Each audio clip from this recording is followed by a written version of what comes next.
Hello everybody, we are painting with Gary again, and glad you're here, and we're gonna have a little fun with this watercolor, believe it or not. What I've done is I've put on some opaque paint. It's watercolor, and it comes off with water, a little tissue paper here that's damp, and in this stage I'm getting in the, let's say, the fourth quarter of the game, and we started out with some soft washes in the background, mountain with some snow, some very soft edge foliage back here, light to medium value, gradually warming it up as we come here. But we have to find a focal point in all our paintings.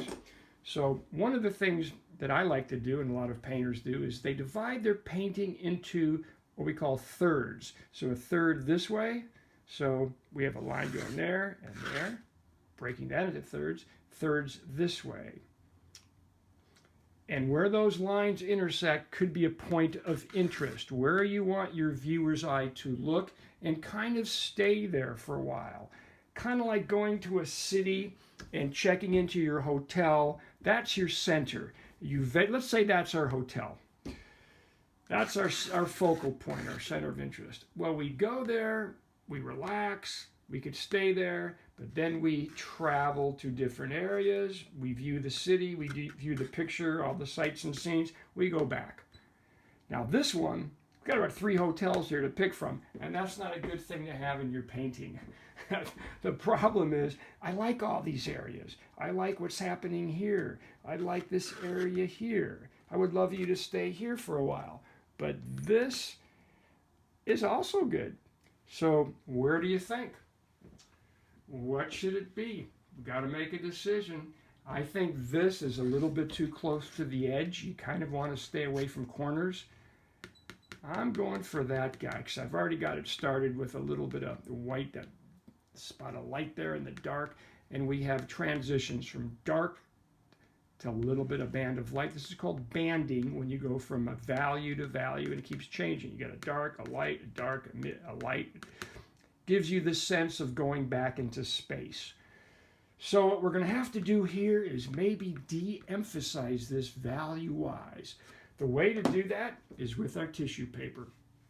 And you just wet it, dip it in a little water, squeeze it out.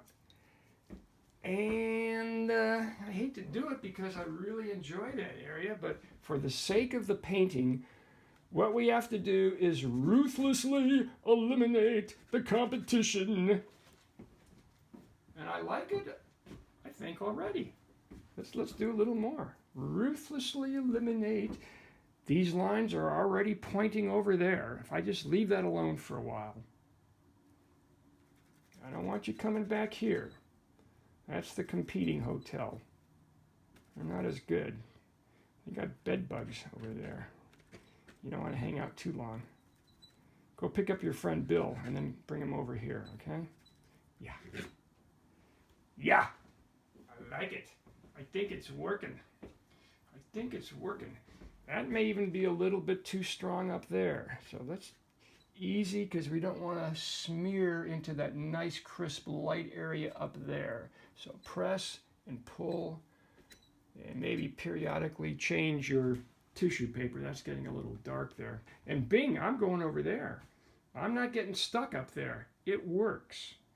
What about over here? So this is a little game that we play with art and finalizing. What we are doing is we are finalizing the composition.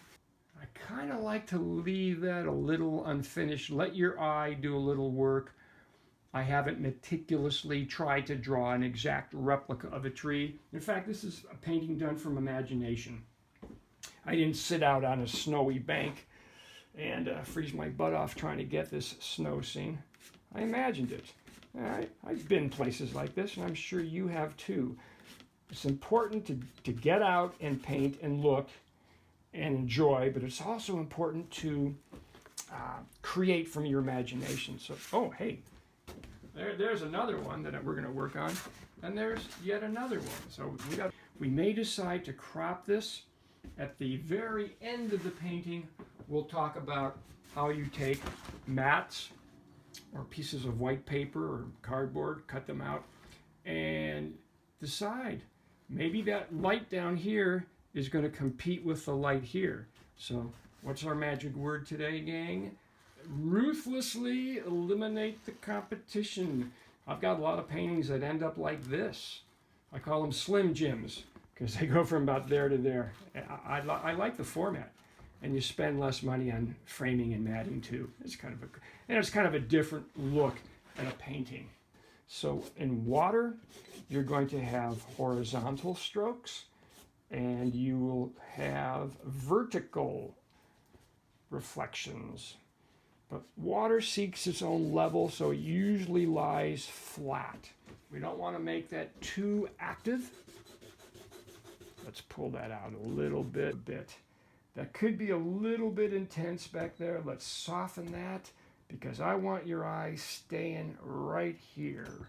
Room 22 in the Friedman Hotel.